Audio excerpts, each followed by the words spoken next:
आदाब, नमस्कार, खम्मा घनी, हेलो प्यारे दोस्तों। आज की जो कहानी मैं आपको सुनाने जा रही हूँ, अतः आपसे निवेदन है कि इस कहानी को पूरा पढ़ें और अपना अनुभव कमेंट के माध्यम से शेयर करें। लाइक करें, शेयर करें। चैनल पर नए हैं तो सब्सक्राइब करना ना भूलें, बेल आइकन प्रेस करें ताकि वीडियो सबसे पहले आपको मिले। बहुत समय पहले की बात है। एक विशाल और समृद्ध राज्य में एक न्यायप्रिय राजा शासन करता था। उसका नाम राजा वीरेंद्र था। राजा अपनी प्रजा के लिए अत्यंत दयालु और संवेदनशील था। उसकी सबसे बड़ी इच्छा थी कि उसका राज्य शांति, समृद्धि और खुशहाली से भरा रहे। राजा वीरेंद्र अपनी बुद्धिमानी और कुशल शासन के लिए दूर दूर तक प्रसिद्ध था, लेकिन उसकी एक आदत थी जो कभी कभी उसे मुसीबत में डाल देती थी। वो हर किसी पर विश्वास कर लेता था। राजा वीरेंद्र का दरबार अत्यंत भव्य था। दरबार में राजा के साथ उसके मंत्रीगण, सैनिक और अन्य अधिकारी उपस्थित रहते थे। लेकिन सबसे अजीब बात यह थी कि राजा का सबसे प्रिय साथी कोई मनुष्य नहीं बल्कि एक बंदर था। ये बंदर राजा को किसी युद्ध के दौरान मिला था। राजा ने उसकी जान बचाई थी और तभी से वह बंदर राजा का घनिष्ठ मित्र बन गया।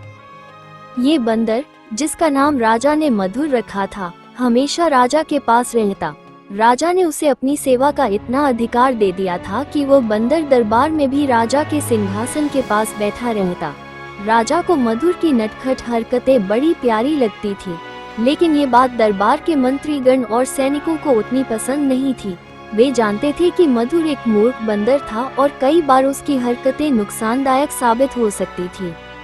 एक दिन की बात है। राजा वीरेंद्र ने निर्णय लिया कि वह अपने राज्य की सीमा के बाहर बसे जंगलों में शिकार करने जाएगा। शिकार का यह आयोजन उसके लिए न केवल मनोरंजन का साधन था, बल्कि राज्य की सुरक्षा सुनिश्चित करने का एक माध्यम भी। शिकार पर जाने से पहले राजा ने मधुर को आदेश दिया, मधुर, मैं शिकार पर जा रहा हूँ। इस दौरान तुम्हें महल और दरबार का ध्यान रखना होगा। किसी को भी यहाँ कोई परेशानी नहीं होनी चाहिए। मधुर, जो राजा के आदेश को बड़ी गंभीरता से सुन रहा था, तुरंत बोला, महाराज, आप निश्चिंत होकर जाएं। मैं सब कुछ संभाल लूंगा। राजा उसकी बात सुनकर मुस्कुराया और शिकार के लिए निकल पड़ा। राजा के जाते ही मधुर ने अपने कंधों पर महल और दरबार की जिम्मेदारी का भार महसूस किया। उसने अपनी मूर्खता के बावजूद ये तय कर लिया कि वह इस कार्य को पूरी ईमानदारी से निभाएगा। लेकिन समस्या ये थी कि मधुर के पास बुद्धिमत्ता की कमी थी और वह बिना सोचे समझे निर्णय लेने का आदी था। महल में राजा के जाने के बाद सब कुछ सामान्य था, लेकिन मधुर को लगा कि अगर वह कुछ असाधारण नहीं करेगा तो लोग उसकी ताकत और जिम्मेदारी को गंभीरता से नहीं लेंगे। उसने सबसे पहले दरबार के सिपाहियों को आदेश दिया कि वे अपनी तलवारों को तेज करें और पूरे महल की चौकसी बढ़ा दें। सिपाही उसकी बात सुनकर चकित थे, लेकिन राजा के प्रिय बंदर का आदेश मानने के लिए वे मजबूर थे।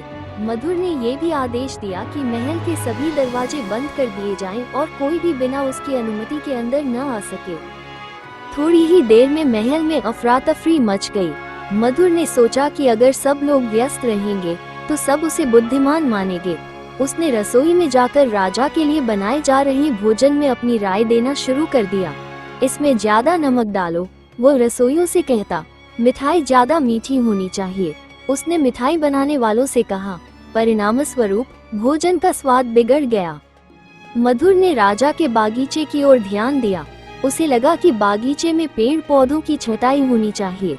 उसने माली को बुलाया और उसे आदेश दिया कि हर पेड़ की सभी शाखाएं काट दी जाएं। माली ने ये सुनकर कहा, मधुर महाराज, अगर सभी शाखाएं काट दी गईं तो पेड़ मर जाएंगे। लेकिन मधुर ने उसकी बात को अनसुना कर दिया और उसे तुरंत कार्य शुरू करने का आदेश दिया। बागीचे के पेड़ पौधे देखकर महल में रहने वाले लोग हैरान और परेशान थे। उन्हें समझ नहीं आ रहा था कि मधुर के आदेशों का पालन करें या न करें। जो लोग उसका विरोध करते, मधुर उन्हें महल से बाहर निकालने की धमकी देता। धीरे धीरे महल में अशांति फैलने लगी। महल के गलियारों में अफवाहें फैलने लगी कि राजा के जाने के बाद महल में सब कुछ अस्त व्यस्त हो गया है।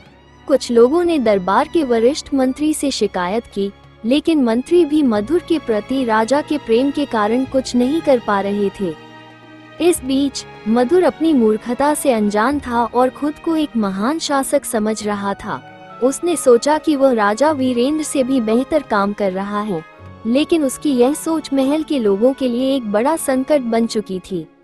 राजा वीरेंद्र जब शिकार से वापस आए तो उन्होंने देखा कि महल में हर तरफ अव्यवस्था और तनाव का माहौल था। उन्होंने सबसे पहले अपने वरिष्ठ मंत्री से इस स्थिति का कारण पूछा। मंत्री ने राजा को मधुर की मूर्खतापूर्ण हरकतों के बारे में विस्तार से बताया। राजा ने इस समस्या का समाधान करने के लिए एक योजना बनाई। उन्होंने मधुर को अपने पास बुलाया और कहा, मधुर, तुमने महल की जिम्मेदारी संभालने में बहुत मेहनत की, लेकिन तुम्हारे निर्णयों ने महल और राज्य को नुकसान पहुंचाया है। मैं चाहता हूं कि तुम एक कठिन चुनौती का सामना करो और यह साबित करो कि तुम बुद्धिमानी से काम कर सकते हो। मधुर, जो अब तक अपनी मूर्खता को नहीं समझ पाया था, राजा की चुनौती को स्वीकार कर लिया। राजा ने उसे एक ऐसा कार्य दिया जिसमें धैर्य, समझदारी और सही निर्णय की आवश्यकता थी। राजा ने मधुर से कहा कि उसे महल के बगीचे में लगे सबसे पुराने पेड़ की देखभाल करनी होगी। वह पेड़ राज्य का प्रतीक था और उसकी सुरक्षा अत्यंत महत्वपूर्ण थी। मधुर ने इस चुनौती को पूरी ईमानदारी और लगन से स्वीकार किया और पेड़ की देखभाल का काम शुरू किया। लेकिन इस बार उसने बिना सोचे समझे काम नहीं किया। उसने माली से परामर्श लिया और धीरे धीरे समझा कि पेड़ की देखभाल कैसे की जाती है। समय के साथ मधुर को अपनी गलतियों का एहसास हुआ। उसे समझ में आया कि बिना सोचे समझे कार्य करने से परिणाम विनाशकारी हो सकते हैं। राजा ने मधुर को उसकी मेहनत और सीखने की इच्छा के लिए सराहा। उन्होंने उसे समझाया, मधुर, हर जिम्मेदारी को निभाने के लिए समझदारी और धैर्य की आवश्यकता होती है। तुम्हारी नीयत अच्छी थी, लेकिन बिना अनुभव और सही मार्गदर्शन के तुम्हारे निर्णय गलत साबित हुए। मधुर ने राजा से माफी मांगी और वादा किया कि भविष्य में वह कोई भी निर्णय लेने से पहले सोच समझकर कार्य करेगा। राजा वीरेंद्र और मधुर ने मिलकर महल और राज्य की व्यवस्था को फिर से ठीक किया। महल में शांति और समृद्धि लौट आई। मधुर ने अपनी मूर्खता को त्याग कर बुद्धिमानी से काम करना सीखा और सबका विश्वास वापस जीता। कहानी की सीख: बिना सोच समझ के किए गए कार्य अक्सर नुकसान पहुंचाते हैं। हर जिम्मेदारी को निभाने के लिए धैर्य, समझदारी और सही मार्गदर्शन की आवश्यकता होती है। कहानी कैसी लगी अपने अनुभव कमेंट के माध्यम से शेयर करें, लाइक करें, दोस्तों को शेयर करें। चैनल पर नए हैं तो सब्सक्राइब करना ना भूलें। बेल आइकन प्रेस करें ताकि वीडियो सबसे पहले आपको मिले।